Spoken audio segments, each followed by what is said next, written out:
and I'm going to put together this gaming PC budget build. So if you guys want to see this thing all put together, stay tuned.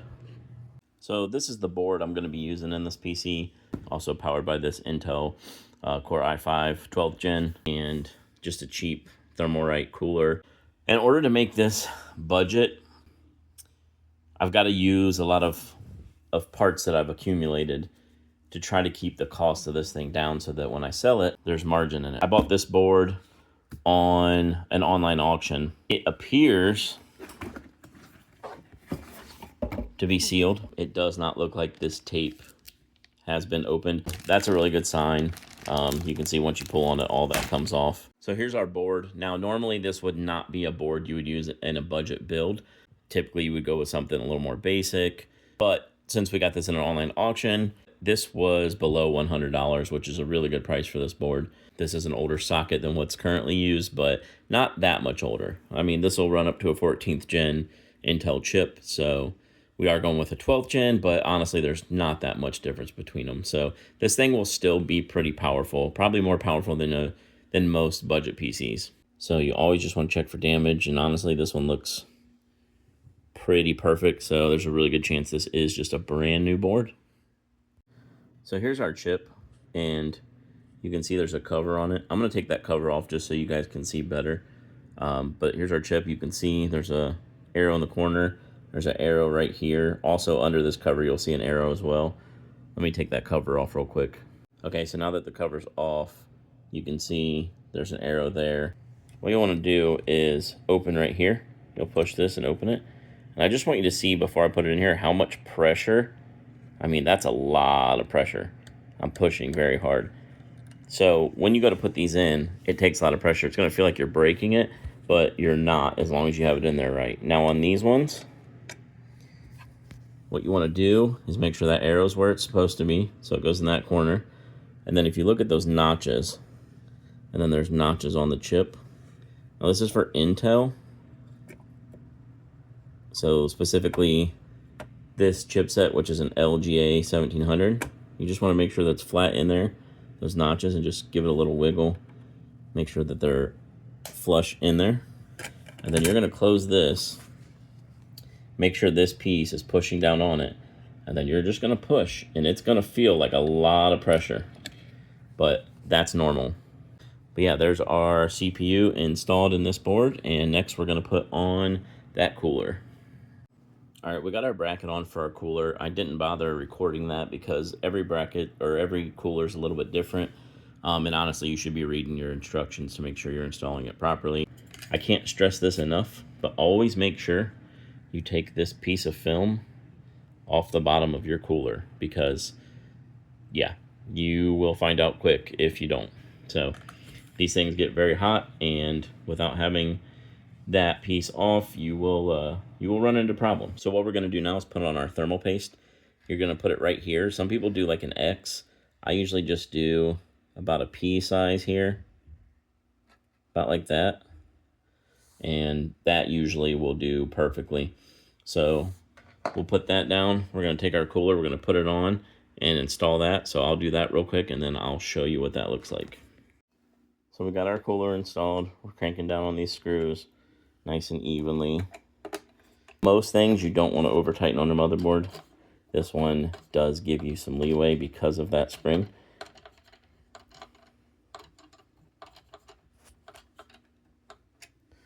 But yeah, that's what she'll look like. Cooler all installed. Okay, so now we're going to mount our fan. And based on how your fans are set up in your case, typically you're going to have this fan pushing air through the cooler towards the back of the PC, out the exhaust fan, and that's exactly what we're going to do here. And as you can see, we've got our clip here, so these just go into the fan holes, and then what will happen is this will, it's hard to do with one hand, but this will basically hook behind these fins here, and then same thing on the other side, and it'll clamp down to this cooler, and that's how it's held on. So I'll show you guys what that looks like. So you can see that it's clamped behind these fins, and it's held on tight. It's not going anywhere. Okay, here's our RAM we're going to be using. This is G.Skill Trident Z Neo. This is some RAM that I had laying around from a different build. We're going to install that in the second and 4th slots.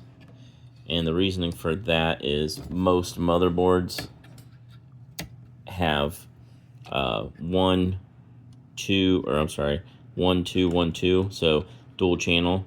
So you would want to run your RAM in the matching numbers. We're going to do it in the 2 because that is the end of the lane, and we don't want any reflections pushing past that. So we're going to run that in the 2nd and the 4th, and you want to make sure you open both of those. And when you line it up, you'll see that one side is just shorter than the other, and you want to make sure that when you push this in, you push it in at the same time, and you want to make sure you hear a click. So you heard 2 clicks there. That's what you want to hear when you push that in. And we'll put our 2nd card in. See, these are clamped. Don't just go by these. Make sure you hear that click on the top and bottom. If you're not hearing it or it feels weird, take it back out, line it back up, and do it again. One quick thing to note here, I did flip the fan over because our wires are up here, and we're going to wire it at the top of the motherboard here. So we'll have 2 wires to hook up. First we have our power, which you want to line up with the slot and the 4 pins. So that'll go right here.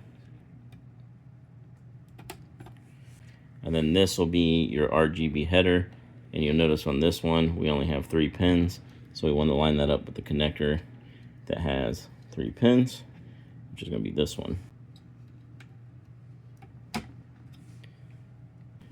We'll do a little wire management on this, and then we are good to go. All right, so we tidied that up. You can use zip ties. I just ran it up through the clips of the fan for now, but there it is. So we're ready to install our motherboard.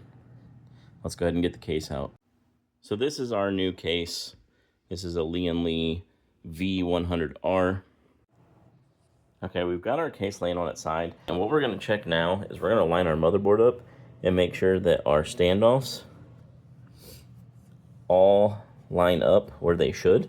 You don't want those touching the back of your board if they don't line up, because you will have a short and could fry your whole motherboard. Our standoffs all line up, so we're gonna install the motherboard here in just a second, but yeah, super happy with this case so far. As you can see, we do have all our screws in for our motherboard. Make sure when you put these in, you line it up as best you can. Get the screw started, do not tighten it down, and just work your way around, slowly tightening each one. And then you just want them snug. Do not over tighten these, because you will destroy your motherboard that way. It's looking pretty good. We can now get our graphics card installed. I did decide that we are going to install an M.2, so that's going to go here. And then we can get our power supply installed and get it all hooked up. What you want to do is you want to take that little notch, and you're going to just push it into where that little notch is. It's going to kind of look, see how it's kind of standing up at a 45-degree angle? Then what's going to happen is you're going to push that down. See where this screw is? You're going to take that screw here. If you can see, there's a little lock on this, so you don't actually have to take these screws off. You can actually just push that little lock, and then it's installed. There's a cover that goes there that you can put on it. You want to peel that backing off, and then install that cover with the screws, and you'll see where they go. There's a screw hole here, and one here. Okay, we got that cover installed. I did verify. There are 2 more M.2 slots here, so there's a total of 3 in this board. We're going to install the graphics card. We want to make sure that we take out our screws here and remove our 2 covers.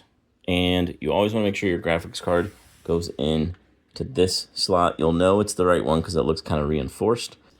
So you're going to use that one. Those are usable in a pinch, but that's more for testing. You don't want to run your graphics card off there. So if you're in a situation where, oh, your heatsink is too close, or it doesn't look as cool, or you want it to be lower because it looks better, something like that, you will cut performance. Essentially, you're only getting half the lanes to your graphics card. So you definitely want to install it in that top one. So that's what we're going to do now. All right, we've got our covers off.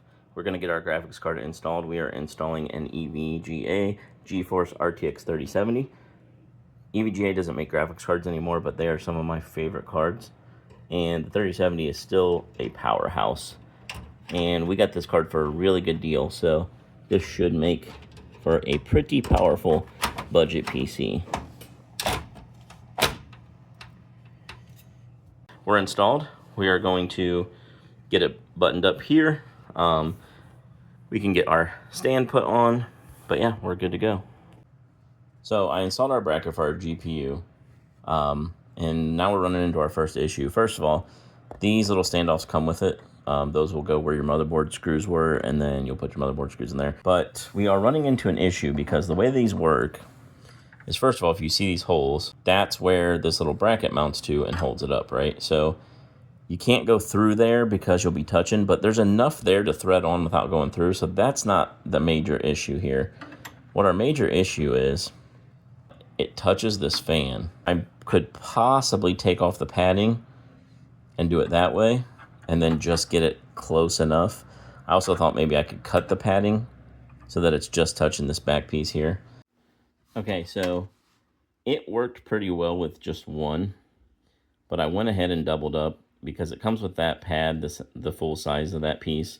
So I cut it in half. There's an adhesive on it, or I cut it in threes rather.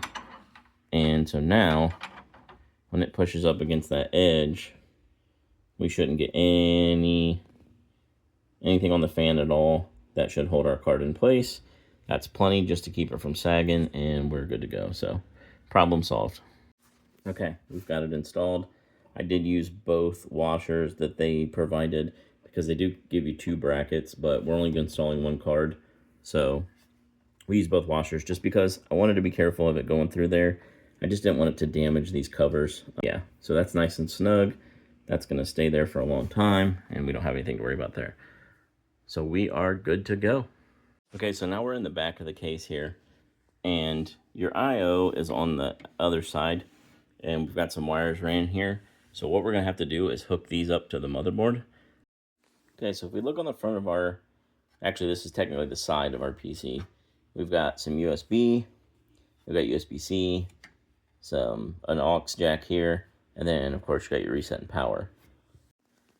The cables from that are all right here. So this is your F panel cable. That is going to hook up your power reset.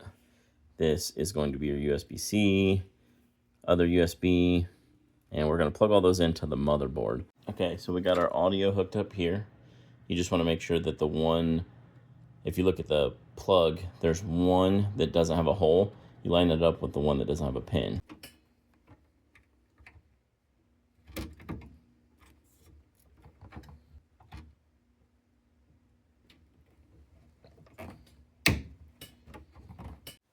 Okay, we have our front audio, we have our fan RGB, we have our fan power, and we have our F panel and our two USB. That is everything that we need to hook up to the motherboard as far as that goes. We'll now get the power supply installed. We'll get power ran to the board there, CPU power up there, and the graphics card power here. And then we should be ready to get it hooked up and check it out. Okay, we've got our power supply.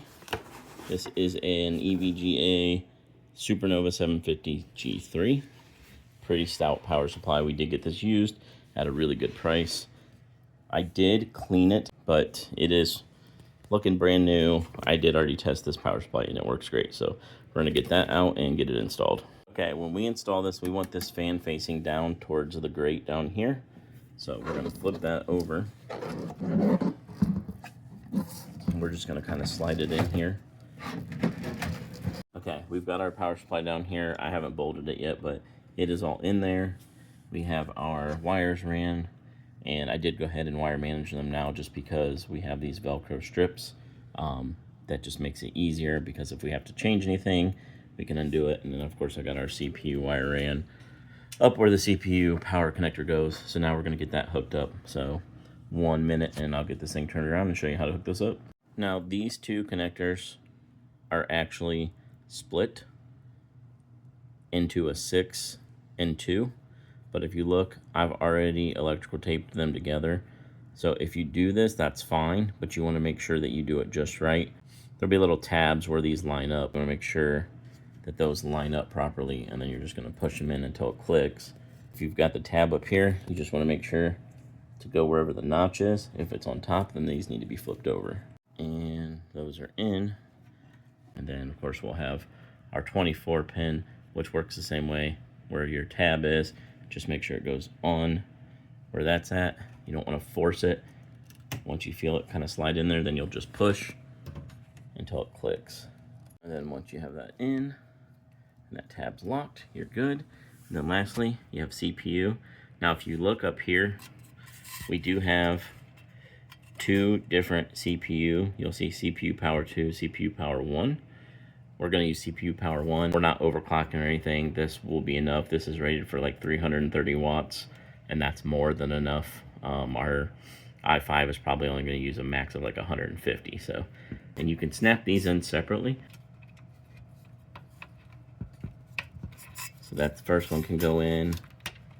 These look like they're hard, but this is actually one of the easier connectors because they don't need like a specific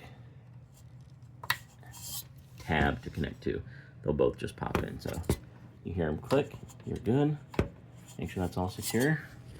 And guys, we are all set. So we'll just run through a quick check, make sure our RAM is seated. We've got our 24 pin connected. Graphics card is all hooked up. We're gonna bolt in our power supply, get this thing buttoned up, and it's time to power it on. There's actually a riser, so you don't have to hold this thing up like you do in most cases.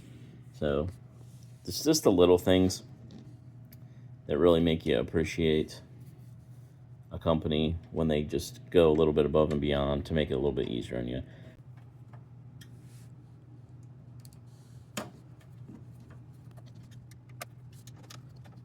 And there we go. Let's go ahead and flip it on. Let's see what we get here. Here we go.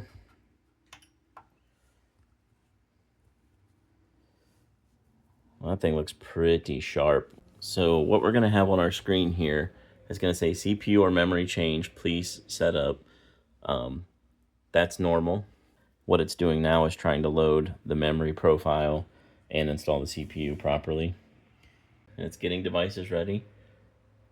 This is one beautiful case. I don't have the side panel and the front panel on yet. You know, a lot of RGB. So if that's not your thing, then probably wouldn't be the case you'd want to go with. But guys, we're up and running. So I'm going to get some games going and see how this thing does.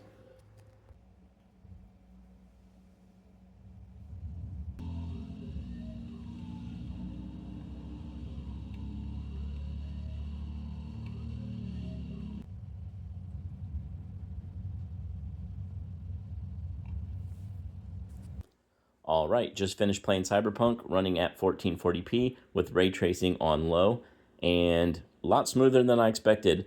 Pushing 100 frames per second, definitely staying cool. This case seems to cool really well, even with our cheaper Thermalright CPU cooler.